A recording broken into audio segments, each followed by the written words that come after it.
thanks for coming and spending a little bit of time tonight to learn about your health. I'm a little bit surprised there's not more guys here tonight because I invited a lot of them. I'm surprised there's this many.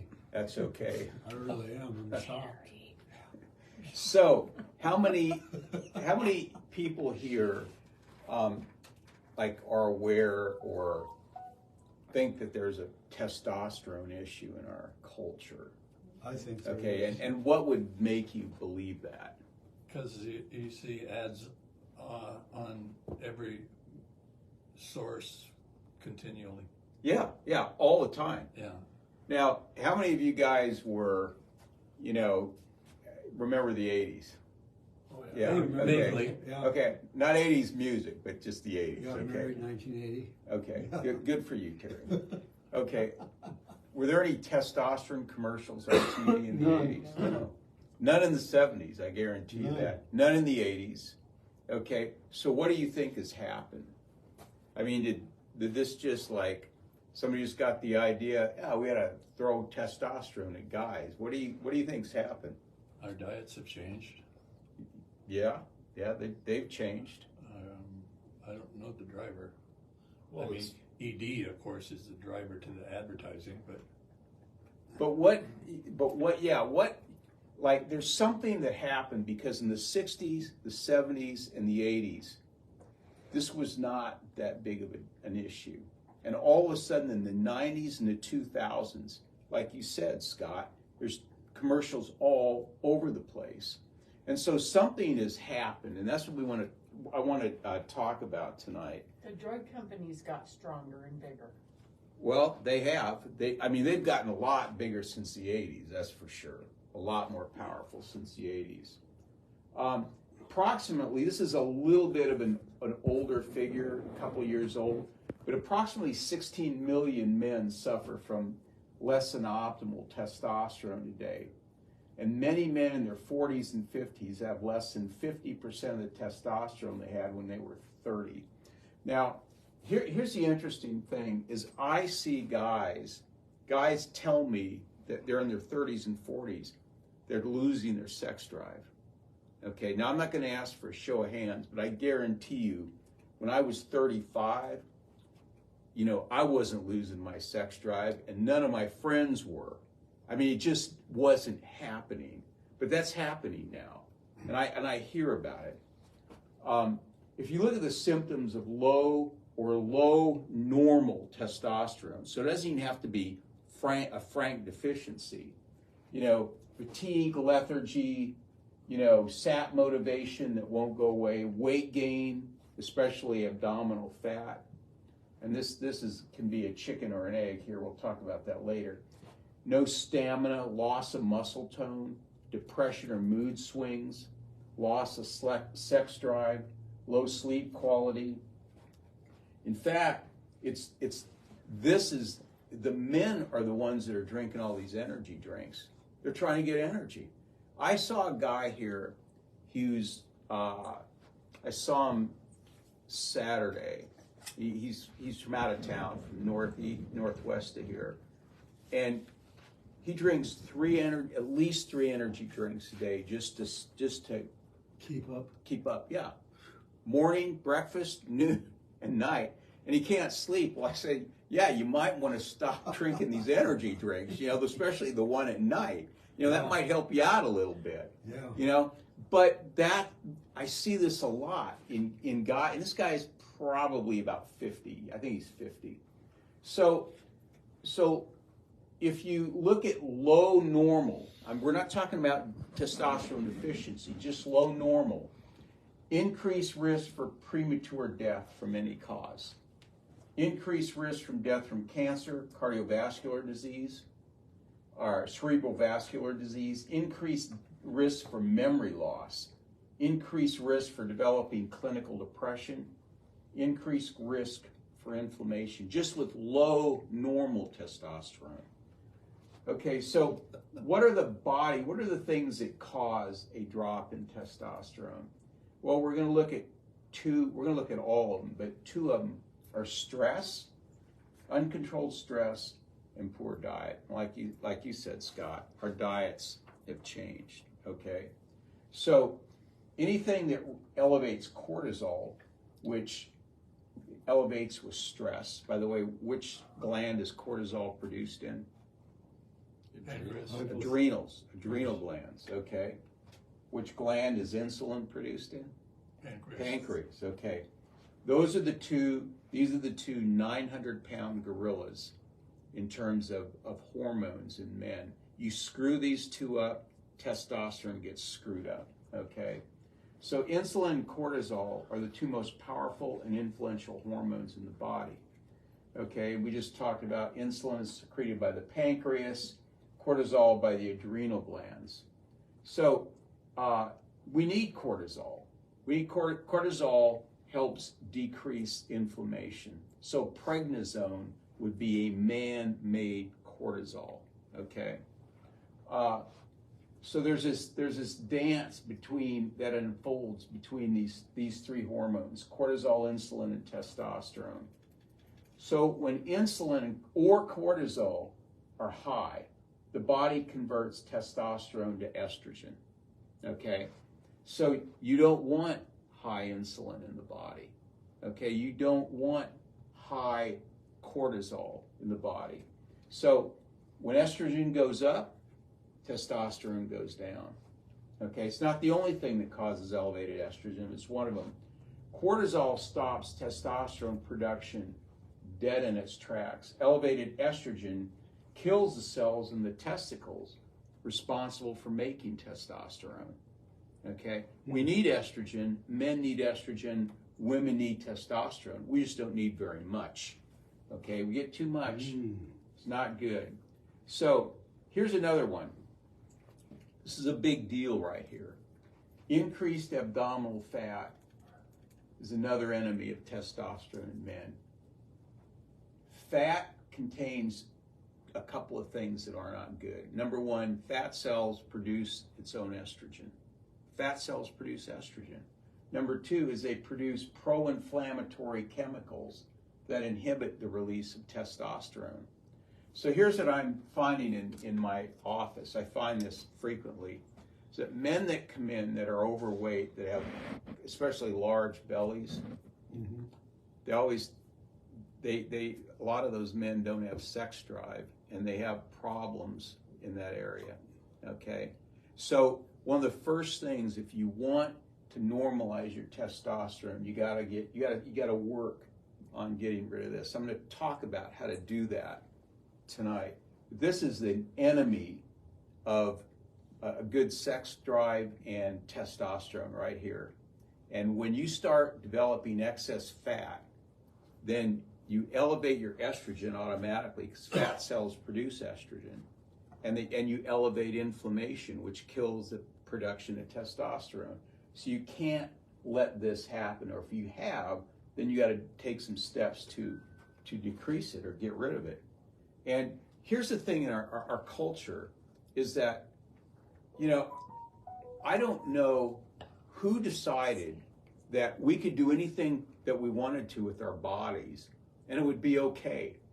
You know, they wouldn't notice. You know, if you look at reproduction, the whole act of reproduction in a human being, that's probably the lowest thing in the body's hierarchy of what it needs to do.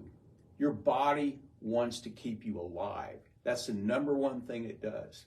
So if you're being chased by a tiger, for example, or you're being chased by somebody with a gun, are you thinking about sex? No, you're not. You're not thinking about it, okay? Your body doesn't care about it. What's happening to your cortisol? It's going way up, okay, because that's a very stressful event. It should go up, but then it should come back down when that event is over, okay? So our body's constantly trying to keep us alive, okay? Having a normal sex drive is very low on the totem pole in terms of what our body needs to do to keep us alive, but is a big red flag that something is wrong. So here's a couple of interesting studies. Young men about to board aircraft for their first skydiving attempt, they took blood or saliva, and they found that there's a dramatic increase in cortisol and acute decrease in testosterone. It's a pretty stressful event. Okay, during exposure to spontaneously occurring workplace stress, 51-year-old men exhibited significantly decreased serum testosterone concentrations. So chronic workplace stress lowers testosterone. So testosterone can also be lowered by over-the-counter painkillers and anti-inflammatories. This is part of my over-the-counter pharmaceutical talk. Ibuprofen induced a state of compensated hypogonadism, which is lower testosterone, which occurred as early as 14 days and was maintained until the end of the trial at 44 days. So they did a trial on these men. They wanted to look at how over-the-counter drugs, anti-inflammatories, and painkillers affected testosterone. They found out it lowers it. So these people are men that, so I've got this pain, but I don't, I'm not going to go see a doctor. I'll just take Advil or whatever. They're lowering their testosterone levels. This is bona fide research right here. Here's another quote out of this article. The striking dual effect of ibuprofen observed here on both the Leydig and Sertoli cells, both testosterone-producing cell in the testes, makes this NSAID the chemical compound of all chemical classes considered with the broadest endocrine disturbing properties identified so far in men. Ibuprofen is like poison to testosterone. Well, how many men take that? A lot of them. Quite a few. Do you ever hear this on a drug commercial? Do you ever hear that? You should. We should. This should be front page news. People need to know this stuff. I don't even know if we have any of this in our house. I don't take this. If I'm in pain, I get adjusted. Or get lasered. I don't take this. What about acetaminophen? There's a distinctive pattern of depletion of sex hormones with the use of acetaminophen across all populations. The effect of taking acetaminophen on sex hormones was equivalent to the effect of 35 years of aging. And this is from a journal called EBIO Medicine. This is 2018. So another important study published in 2017 showed that there's a 60% decline in the quantity and quality of human sperm over a 38-year period. It's a big deal, okay? So why do you think this is? Why do you think, this was not true in the 40s and 50s. I guarantee you that. I'm a baby boomer, man. They were pumping out babies during that time like crazy. We just took aspirin then.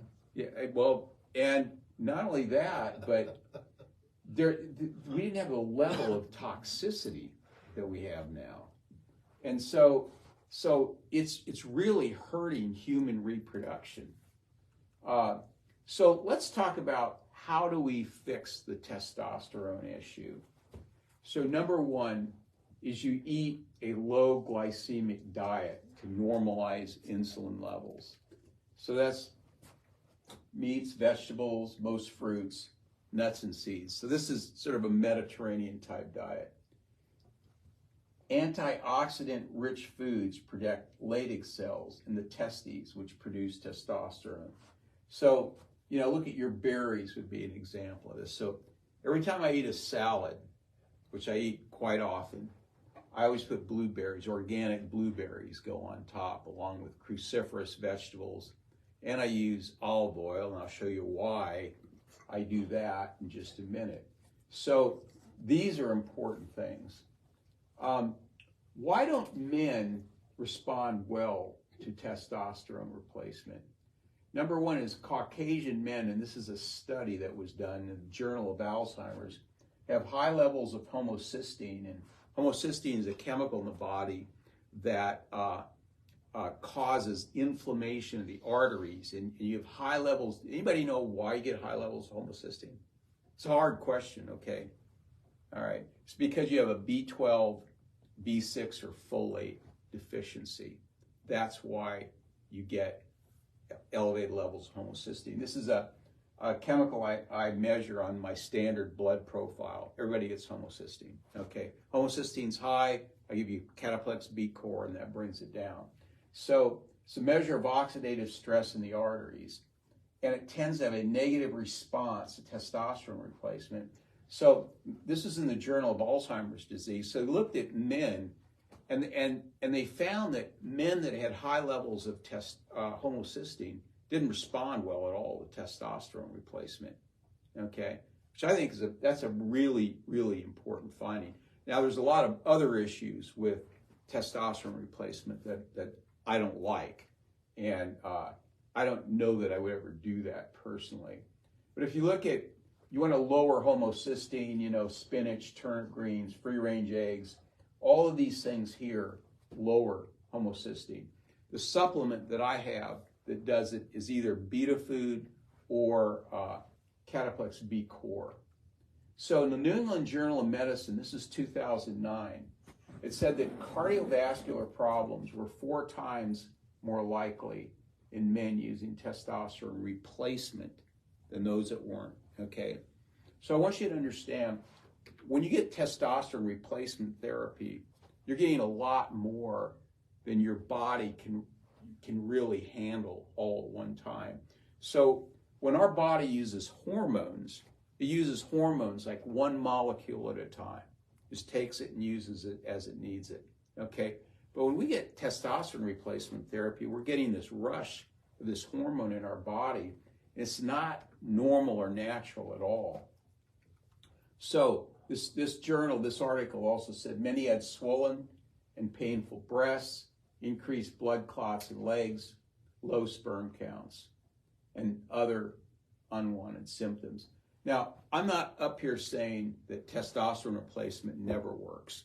I mean, I know some men that have had it and they do okay with it. You know, they like it, okay? But I've known a lot of other men that haven't done well with it.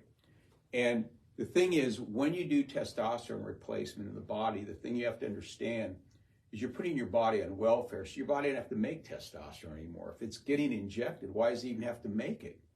So I think there's better ways of doing this. This is JMA, February 21st, 2017. So not super recent article, but fairly recent. Testosterone replacement therapy was marketed. This is right out of this JMA article, before there was any scientific proof that it worked. It just seemed like a pretty good idea. There's a modest increase in sexual function with people that got it, which waned after 1 year. No benefit to vitality, no benefit to physical function or vitality, no benefit to cognitive function, and it produced increased plaquing of the arteries. Some benefit in decreasing anemia, beneficial in increasing bone density. That's what the JMA article said about testosterone replacement. So here's a testosterone switch, step number 2. We said number 1 is eat a low glycemic diet. So you want to try and keep your insulin levels normal. High intensity exercise resets testosterone. So short-term sprinting. Now, I'm not telling everybody in here that, you know, is over 70 to go out and sprint, okay? I mean, it's a good idea, but, you know, I don't want you to hurt yourself. Yeah. So you can walk real fast, or you get on a treadmill and put it on pretty fast. Or you go up a hill and walk up a hill pretty fast. You can do high intensity training, really regardless of how old you are. Now, personally, what I do is I do high intensity hill running. I do a lot of it. But I've been doing it for a long time, and so it's my body's pretty used to it. So anything that you can do with any exercise that you can do with high intensity will increase insulin sensitivity, which is really, really important. Okay, so this is out of the Journal of Applied Physiology. This is an old article right here. Just one bout of intense exercise positively even resets the endocrine physiology of cortisol, insulin, testosterone, glucose metabolism, and improves rates of hormone synthesis and secretion, and many physiological systems that benefit testosterone. So high intensity exercise does a whole lot of good things for the body. It's also the best way I know to burn fat and build muscle. I mean, you ever look at the sprinters, you know, in the Olympics? I mean, do they look gaunt? No, they pull up to the starting line. They have big muscles, you know, their legs are big, their arms are big, you know, and they're not running distance. So they're doing high intensity exercise, which is really good at burning fat and building muscle. Now, if you do this outside in the wintertime when it's cold, then you can even double the effect, okay? Because they found out that Michael Phelps, the reason he could eat 14,000 calories a day and not gain weight is because he's in cold water all the time. He's constantly pulling heat away from his body. His body had to burn fat to keep his internal temperature warm. So if you exercise out in the cold in the winter, which I do, and I started doing it years ago when I found out about this, you get double the effect. So testosterone switch number 3 is there's some supplements that you can take that can really help that. Phosphatidylserine, if your cortisol is high, that'll lower it. Ashwagandha will lower cortisol and insulin. Astaxanthin is a good antioxidant. Pomegranate juice extract is good. Tribulus actually increases testosterone in the body. And olive oil, 9 tablespoons per week, will increase testosterone in 3 to 4 weeks. That comes from the University of Athens Medical School, August 2018. That's why I put olive oil on my salads. Every salad I eat, olive oil. Olive oil increases testosterone. So the Greeks came up with that. The people that grow olives. I guess. I'm on it. This is the best medical school in Europe, the University of Athens. And so, yeah, they came up with it, and they grow olives. They do. They do. That's right. But so the Italians and the Spaniards and the Moroccans and the Libyans, and they all grow them too. Israelis and all. Israelis, you're right. They all grow them. Yeah. So if we look at emotional stress affects our biochemistry.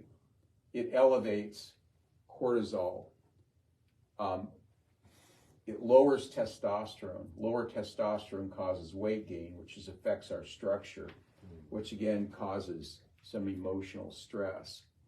So too much sugar and refined carbohydrate in the diet. So we change the biochemistry.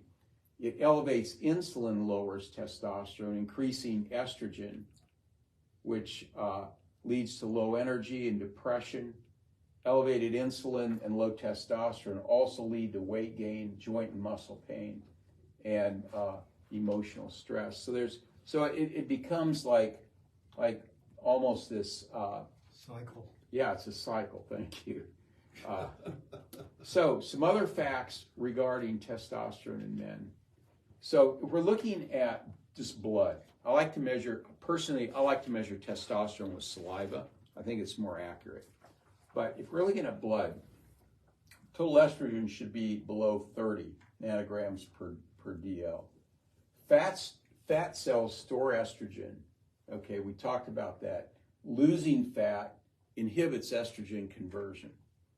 Heavier drinking can inhibit the clearance of estrogen in the body. So people that drink a lot, not only do they gain weight, but it slows down your body's ability to detoxify estrogen.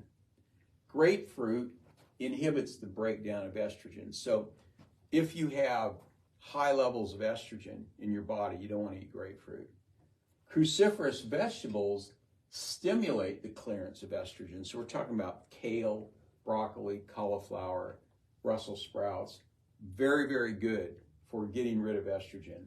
And saw palmetto suppresses estrogen, this is a really good in men to use that, saw palmetto. Drugs that inhibit estrogen detoxification. So these are the drugs that are not good these are the drugs that will actually elevate estrogen in men. So we talked about NSAIDs, antibiotics, antifungals, cholesterol-lowering drugs, antipsychotic medicines, heart and blood pressure medicines, calcium channel blockers, high-dose synthetic vitamin E, general dietary deficiencies and things like alcohol, amphetamines, marijuana, and cocaine all block your body's ability to get rid of estrogen. So let me show you something that's really, really important to understand is how is testosterone made in the body. The raw material is cholesterol, okay? That is the raw material your body needs to make sex hormones. So it's like if you want to build a house and you want to frame a house, the raw material is trees for that wood, okay? So cholesterol is turned into pregnenolone, which turns into progesterone. Now, if you're under a lot of stress, what happens is that progesterone is turned into cortisol, okay? It's called pregnenolone steal syndrome. So then the progesterone can't be made to make androstenedione, and it cannot, and your testosterone levels go down. So what causes your body to make dihydrotestosterone, which causes male pattern balding and other things that you don't like elevated prostate? Dihydrotestosterone causes your prostate to enlarge is primarily cortisol and insulin, okay? What causes testosterone to make estradiol? Elevated cortisol, insulin, and abdominal fat. Excuse me, here I miss this. From testosterone to dihydrotestosterone, low progesterone, which would come from stress, low essential fatty acids, and low zinc. So these are really, really important in order to keep that under control. So what causes low zinc in our diets? What eats up zinc? Anybody know? What causes low minerals in general? Nobody knows? Well, how about sugar eats up minerals pretty easily, pretty efficiently. Too much sugar. And just a processed food diet doesn't contain minerals. You don't get minerals in processed food. So the thing you want to understand is that you need cholesterol to make testosterone. So what do cholesterol-lowering drugs do? They lower the raw material your body needs to make testosterone. Yeah. Okay, I hate cholesterol-lowering drugs. I hate them. Yeah. Okay, so cholesterol is also used in your body to make what? Vitamin D, cell membranes, okay, and bile, which is really important for normal gut function. Bile is, I could talk for half an hour on the importance of bile in the gut. So cholesterol is really important in the body. So you do not want to take that if you can avoid it. Okay, dihydrotestosterone is deposited in hair follicles. It's toxic to hair, causes hair to fall out. And then here I just talked about this. So strategies for lowering DHT and estrogen in men. There's some herbs, schizandra and saw palmetto are really helpful. The products we have, Spanish black radish, cruciferous complete, and lactic acid yeast are things that will help clear excess estrogen in the body. And you may not have it. I don't know. You can. Can all be measured on laboratory tests. So here's some of the things that we have. Adrenal tonic is really good for balancing adrenal glands. And if you want to find out what your levels of your hormone levels are, you can take the comprehensive male hormone test. You can do a fasting insulin, and the adrenal stress index test can tell us a whole lot about what's going on with your hormonal system. And if your insulin levels are high, you got to get those down. And I mean, I see this all the time. most men that I see that their sex drive is low have high insulin levels, and you got to get that down. But these are all tests that we can do here, and we can tell you exactly what's going on and what you need to do to fix it. But I would say this: before you do any of these tests, what you need to do is look at what you're eating, how much you're exercising, and what kind of exercising you're doing.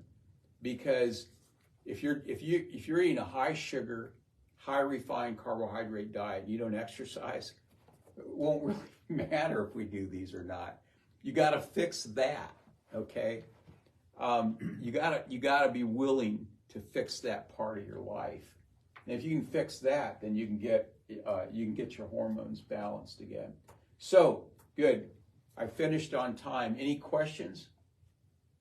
Terry. I noticed that the testosterone therapy would cause blood clots. Why does that happen? And how could that happen? What? That's a good question. I don't know that I know the exact physiology of why that happens. I'm a blood guy. That really bothers me when I see that. Yeah, so I don't know the physiology of why that does that. I haven't looked it up. So I just know it does. When you get the direct panel of blood tests done by your doctor, is there a line that says insulin on it? I'm having a hard time remembering. You'll have to ask him, because they're not going to do that unless you ask him to do it. Yeah. You have to ask him to do it. You want to find out what Insulin your and A1C but is. that takes a fast, you said. Yeah, you have to fast for insulin. Otherwise you won't get an accurate reading. And what is the fast? Overnight. Just an overnight fast. About 120. And you might, if you can talk him into doing a total and free testosterone, that'll tell you some things too. It's not as accurate as saliva, but it's better than nothing. It'll tell you some things. But fasting insulin is a really important hormone to look at, because it tells a lot about health. And if you have high levels of insulin, man, you got to get that down. So that doesn't come that normally with the blood test. You have to ask for it. Most of the time, yeah. It comes normally with my blood test. Right. But most others, no. So yeah, you usually have to ask for it. I would ask for homocysteine as well, because if that's high, you want to get that down as well. So yeah, but we can do any of those tests here. But I would recommend, look at your diet, look at what you're eating, and look at the kind of exercise you're doing, and start working at that. Because I mean, knowing those numbers is good. I know my numbers, but you gotta get your exercise and your diet right. Otherwise, that will never change. Good. Anything else? Anybody in here knows some people that need to know this information? Can you think of anybody? Who are you going to tell? Well, me, I need to know this information. Yeah. Yeah, my brother needs to know this Yeah, information. so you can talk to him about it. Yeah. Okay, well, that's all I have tonight. Thank you so much. And in 2 weeks, we're going to do, it's 10/17. How do we slow down the aging process? What is the research on that? So that's what I'm going to talk about in 2 weeks. Do you want to slow the aging process down? Are you interested in that? And if you are, come to that talk. I'm going to show you all the research that I have on how to do that. So Can I get in the way of my smoking if we try? Oh, yeah. it might, Quit Kelly. smoking, yeah. It might. Yeah, Okay. improve your blood There's a test, small yeah. chance that it will. Good. All right. Yeah, smoking You isn't killed good my for father. testosterone either. Is that for testosterone? It's not good for it, no.